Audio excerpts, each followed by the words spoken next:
长辈教育部教人写是大，但是这是无适当的，甚至是无礼貌的。为什么？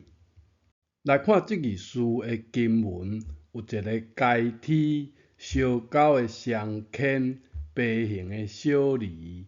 主就是学生，相牵代表传授，阶梯代表伫学校的排名，代表成绩。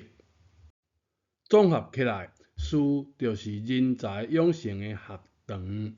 上师，咱就了解为何古早人甲学堂讲是上师，亲像牧师教学生的上师。